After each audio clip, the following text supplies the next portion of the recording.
Hello, fam. This is Robert Boyd coming at you with the latest book report.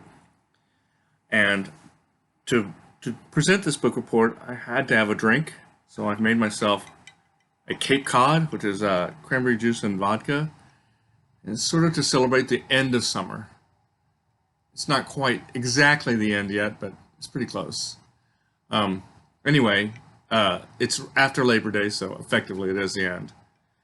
The book I read this week is this one, The Mysteries of Rio by Alberto Mussa. Alberto Mussa is a Brazilian writer who I don't really know anything about, except he's about my age, a couple years older. And this book I bought it like a million years ago. I don't really know why I bought it, even just because I'm fond of Brazilian things and Brazilian literature in particular. Um, but I didn't know whether it was going to be good or not. So, and it's been sitting on my shelf like so many other books. That's part of why I'm on this reading jag right now. Is I'm trying to reduce the number of unread books on my shelf. Um, so in this case, the book is it's about Rio de Janeiro, the title suggests. It's a mystery novel, but it's really kind of a postmodern magical realist mystery novel. So it's not strictly a mystery novel in the classic sense of the form. In the introduction, the author Musa writes that he was joining the UNESCO Standing Committee on the Theory and Art of the Police Novel, headquartered in London and financed by Scotland Yard. And this organization, each of the members was assigned a particular city, and the idea is to find like the crime that best describes that city.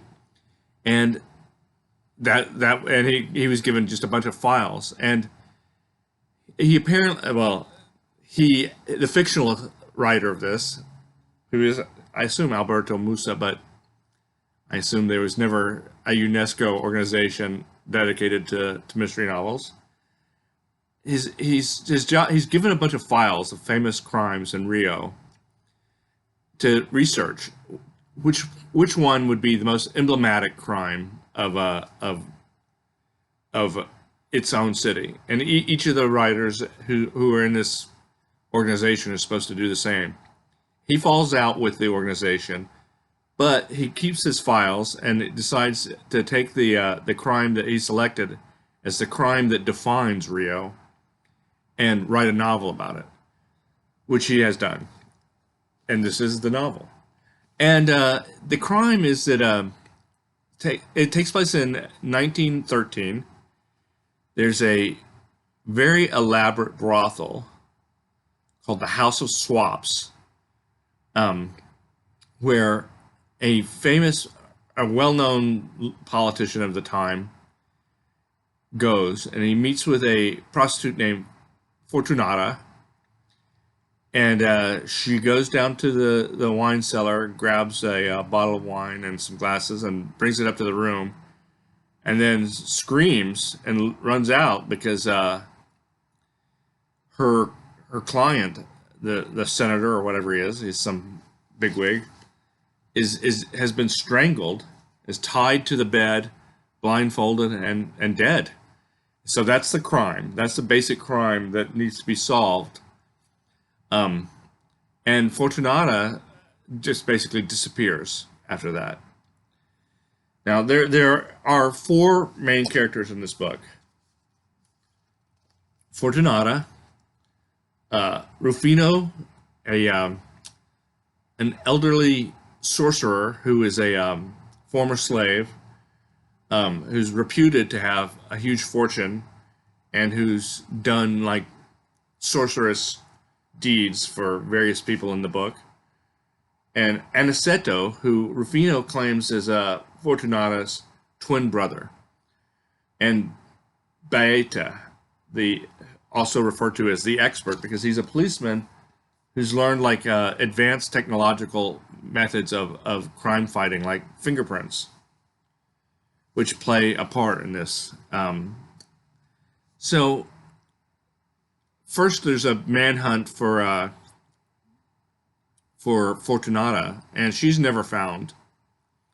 I'm kind of spoiling it by saying that she's never found. I'm not going to say who did it or how because that would really be spoiling it. But Rufino gets roped in because they find that the English cemetery where foreigners are buried has been desecrated, and it turns out it's by Rufino, who needs to get some corpses to do his magic. So, what kind of magic are we talking about here?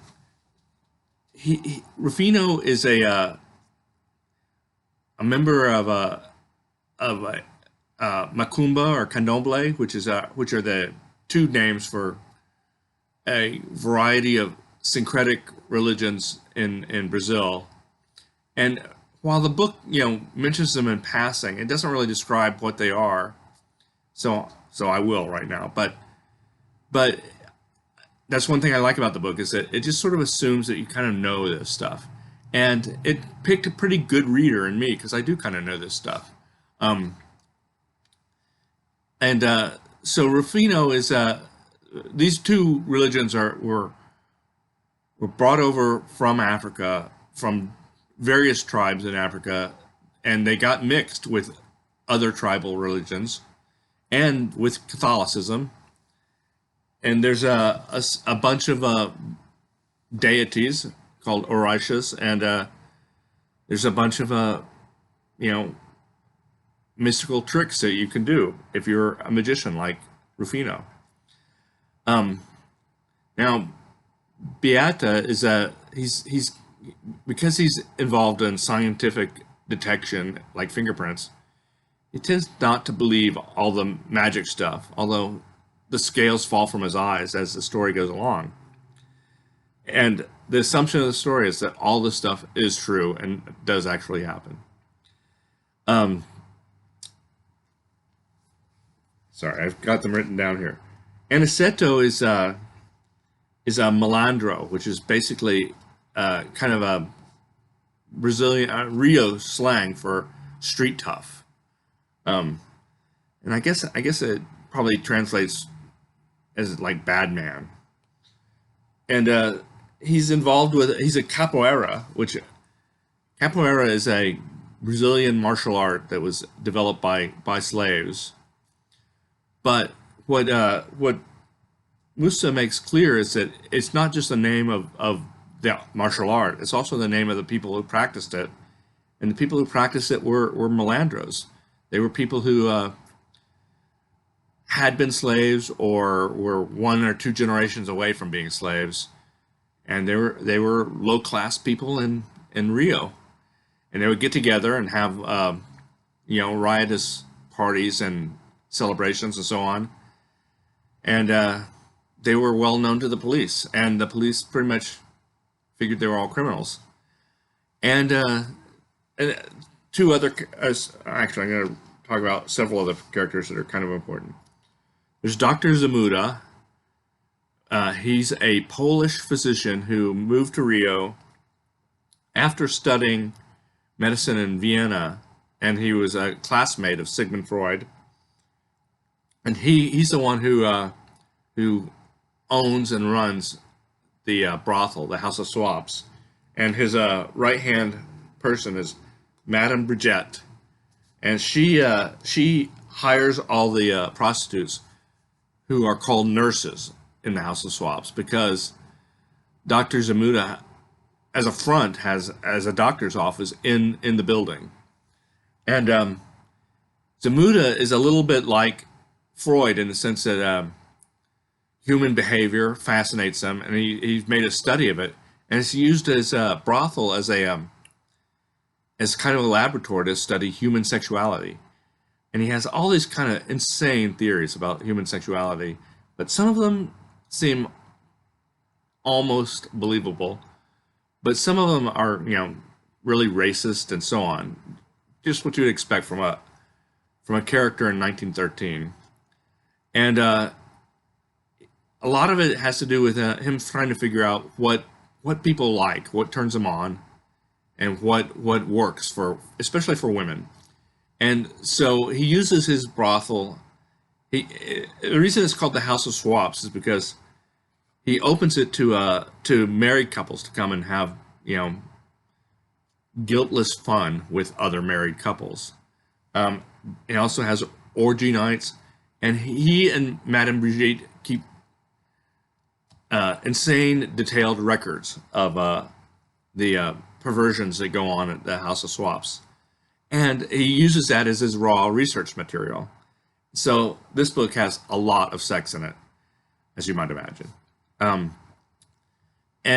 it Beata turns out to be really, you know, a successful participant in the swaps nights. But Aniceto turns out to be better, and that sparks Beata's insane jealousy, especially once he learns from Rufino that he's Aniceto and Fortunata are twins. So here his rival, his sexual rival, who has in one of the swap nights seduced his otherwise faithful wife, whose name is hold on, I have that written down too, Guiomar, and that which of course makes Baeta Baeta. It's a totally weird name. Very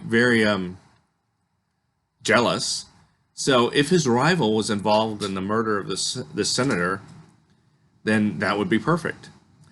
So the course of the book has Baeta investigating this and getting deeper and deeper into the magic world of Rufino and the Candomblé world. Now, one thing that the author does that's kind of why I called it postmodern is that at various points he'll just stop the story cold and launch into an even older crime that is vaguely relevant to what was happening in Rio, and then he does this many times over the course of the book, and for that reason, I think the flap copy says that reminiscent of the enigmatic fictions of Latin American greats Jorge Luis Borges and Julio Cortázar. But while that sort of backward leaping examination of earlier crimes is reminiscent of at least Cortázar, what's not is how much sex there is, and to me that makes him more reminiscent of an earlier Brazilian writer, Jorge Amado. And Jorge Amado occasionally had these sort of supernatural elements in it, especially in like Donna Flor and Her Two Husbands. So it's definitely kind of got that sort of postmodern feel of Borges or Cortázar, but layered onto like an earthy feel that Amado had. Eventually, the mystery is made mostly clear, although the solution involves sorcery and magic and so on. And I don't want to go any further than that on the solution because that would be a spoiler. I enjoyed it a lot. It was sometimes the leaps back in time to earlier crimes was a bit of tough row, and it really did get into some deep history of Rio de Janeiro and the Indians that were there right when the Portuguese first landed, and battles between the Portuguese and French pirates and so on, which was, you know, interesting. But what really stands out is the sexual studies of Dr. Zamuda and the sexual adventures of Baeta and Aniceto, and also the way, for a very good reason that you find out later, Fortunata kind of disappears from the story. Anyway, it's a good book. I recommend it. And I will probably launch back into some more nonfiction for the next book. Thanks very much. Hope you enjoyed it.